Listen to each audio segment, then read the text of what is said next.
널 기다렸어. Welcome back, everybody, to the Star League, StarCraft 2 Star League Season 2 at the Nexon Arena. We have done 6 games of 30 today to decide who will get out of Group A. And the question is, Valdez, will you and I survive the group? Because I mean, we have to, right? That's our job. You know, we got to go all the way until the end. Right? It's going to be a long day. That's 1/5 of the matches. So tell your friends to get in here because, you know, I want everyone out there to hashtag a live game and get people in here. I actually get tweets all the time when I'm like, hey, guys, you know, in 5 hours or whatever, you know, the show's going live. And they're like, oh, it's so late. I can never stay up. I'm like, now is your chance to actually be awake early and watch this. And you guys aren't here. Get in here. Tell everyone. Well, let's take a look at our standings so far. Kira's played the most games at 4, so understandably he is up at the top. TY is 1-0, and so is Hush, so they have an opportunity to be 4-0 by the time, you know, they've played as many games as Kira. So yeah, I mean, this on the screen is like basically worthless right now. We need like more time to actually set this up. I think the most important thing is that both of Kira's wins are away wins, so he has that extra advantage. Think of it like if you're a Pro League fan, you watch Round Robin. Wins are the most important thing, just like Pro League, but then like away wins are like your indicator points. So if you have 3 wins and they have 3 wins and you have 2 away wins, you're ahead. But if they have 4 wins and all of them are away wins and you have 5 wins, you're still ahead. Doesn't matter that all 4 years were away wins. It's wins first. You want to be winning here at the Star League, of course. We are going to jump into game number 7 now. It's going to be TY versus Hush. Yeah, and it'll be his second game. He did take that first one off of Bomber. Now he's going into a TVP. We're seeing a lot of TVP tonight with Terrans and Protosses in here. Not as much Zerg play with only 1 Zerg in Sue. TY doesn't wake up this early usually. No. He's kind of tired. He's like, I don't know. I'm used to these 6 p.m. broadcasts. Why do we got to do this so early? It's so that we don't stay here until 4 a.m., TY. That's right. Well, Hush did take his win over Cure, and it puts him at a 1-0 score.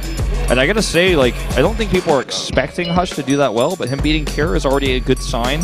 I don't think he's going to have as easy of a time, however, versus TY, the GSL finalist, the runner-up of last season. Especially because this isn't the map that he picked, which is interesting because it's the same map that he picked against Cure, which is Dust Towers. But TY is actually home on this map, which means that TY picked this map, but Hush actually picked this against a different Terran. So Hush may not be that uncomfortable on this map, and it's kind of interesting that TY picks this one up against Hush. Yeah, I mean, he used Colossi, he played a totally different style. We'll see if he does that again here as we go into set number 7, TY versus Hush.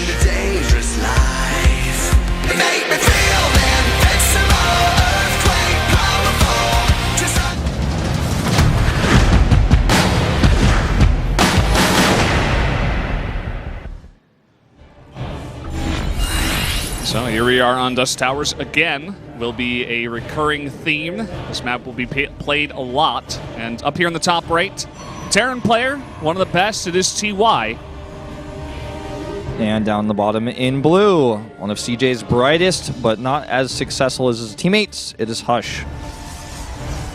Practice bourgeois, as they put it. Uh-oh. Is it away cheese? It's so funny because we've only seen one away cheese, but it's a thing, guys. It's coming. Don't you worry. It's just a really aggressive scout, it looks like. And, like, I can't imagine what else this is really going to be for. It's just going to scout. Just come in, poke a little bit. You get your Nexus up after your gateway. It's all good. It does let him know if it's a fast eBay block coming too. Like the probe would run into the SCB unless it was hidden, so that's something else he gains from this. Although it's really tough to eBay block on this map because it's so far away, you really have to send that early. But I mean, Bomber already showed us something like this on Frozen Temple. It's not a bad choice. You can also pylon block the CC, which is something that we may see. You know, forcing TY to make it like, you know, somewhere else. Doesn't even really necessarily have to pylon block it because it's got the probe here already. It's going to stick around here until the Marine comes out, then going to leave. The CC will be planted with no problems. Yeah, he's just chilling here, making sure that it is a Marine, in fact. He's just going to back off, keeps his probe alive. CC goes down, and we're going to transition into a very normal game from here on out. That's right. At least that's what we think. Hush showed us Colossi last time, and it worked really well for him versus Cure. We'll see if that happens here again now versus TY. So there's a high chance. Now, this is kind of funny, like you said, everyone picks maps blind. It's like blind pick, so you don't know. You don't know when you start. You know, like, oh, okay, well, he also picked this map versus Cure. You don't actually know that, so this actually works out really well for Hush, like you were saying. Yeah. It's like he could get a win here if he's really comfortable with this map, and it still counts as an away win, even though this was his home map versus Cure. This eBay block is something that TY made popular. We've seen Maru do it before as well, but TY definitely started doing this. And if you get over here early enough, it's really effective. In this case, I mean, it's slightly effective. 2 probes already working on it, but he's going to get most of the money back. You don't need that surgence of minerals right now. I don't know why I said surgence. I mean like, you don't need that 125 minerals right now for anything else, and you're going to get 3/4 of it back anyways.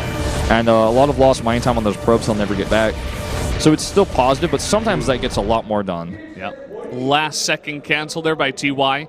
SUV will be hunted down, and our observer is actually pointing out that we had a tech lab on the factory, so it's going to be a tank coming out here first for TY. Yep, he's very famous for this.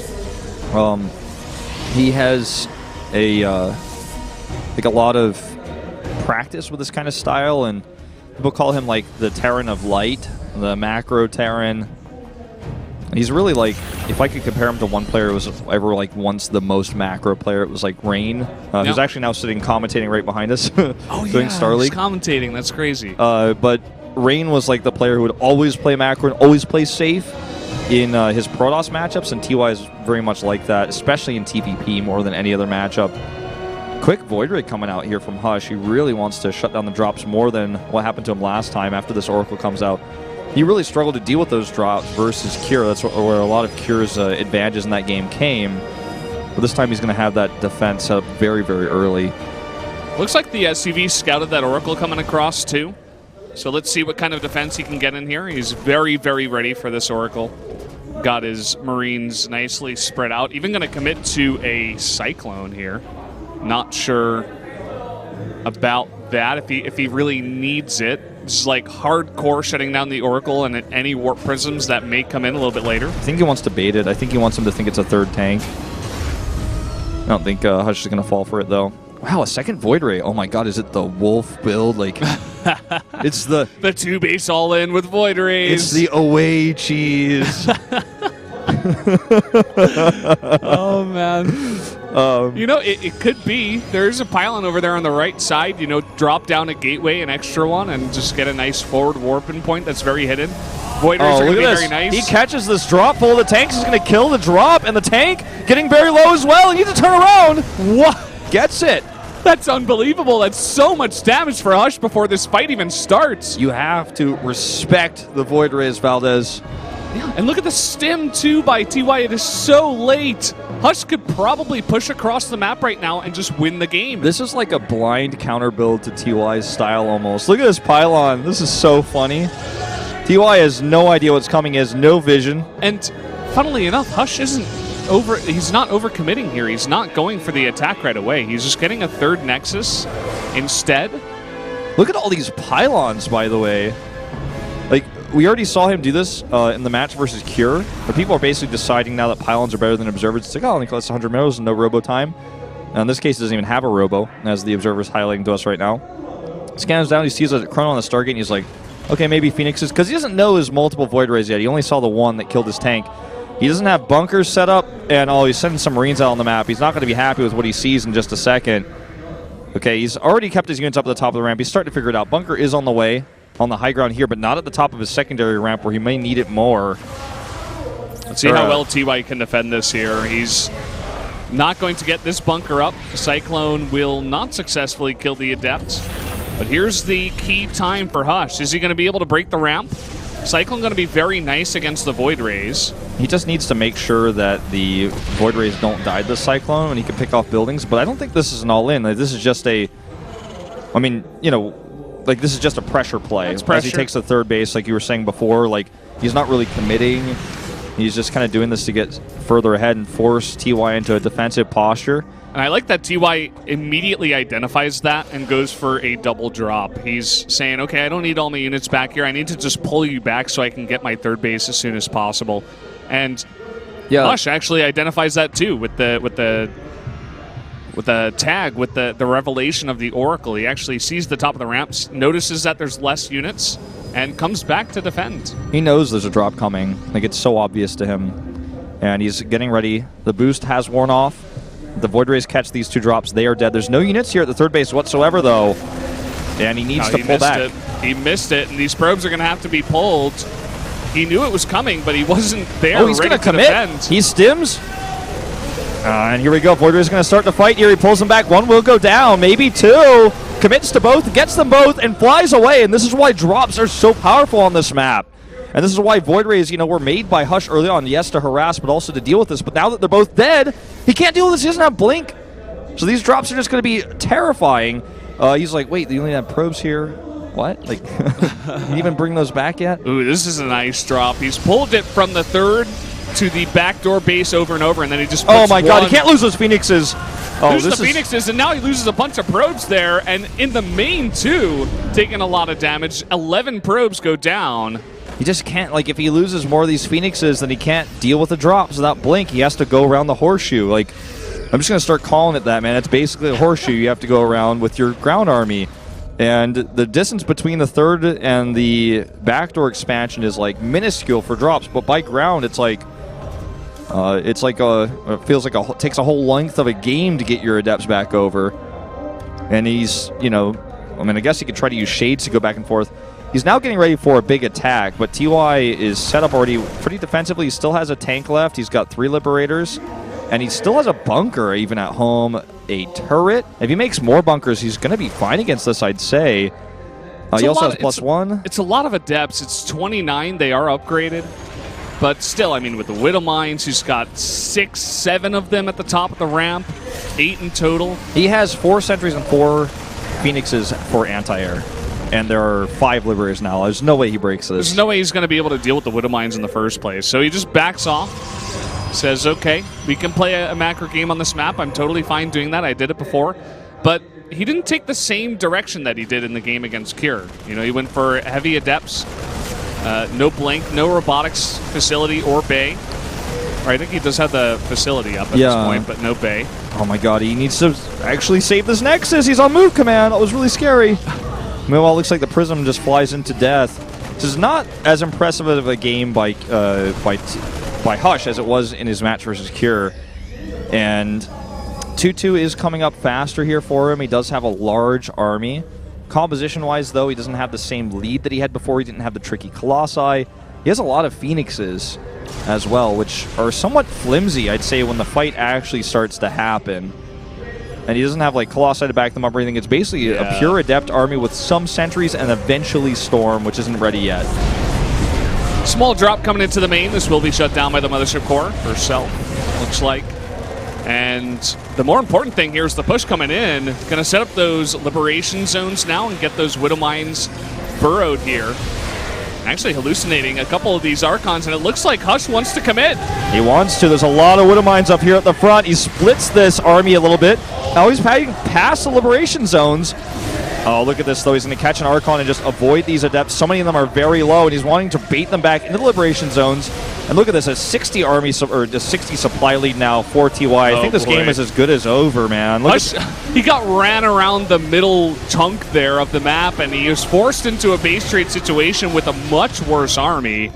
And now he can't even kill TY at the top of this ramp. TY can easily go in, I feel, into this right here and just decimate this the front of Hush's base.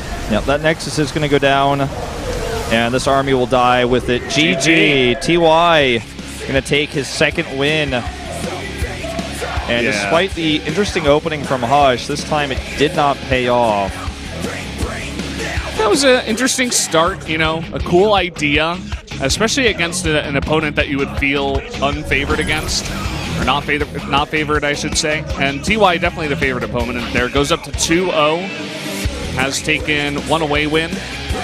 in those wins as well. I think the key is he lost his Void Rays, and then he couldn't defend the drops, and then he lost tempo, and then TY was just like, well, I have too much stuff now. Then he couldn't attack because he didn't have enough anti-air to deal with Liberators. He also couldn't deal with Widow Mines, as you said. Then he went into an almost purely Adept army without enough anti-air to deal with Liberators. He tried to go around, but he got caught. Like you said, it was just like, it was nasty, man. TY handled it really well, too. You know, he just, the second that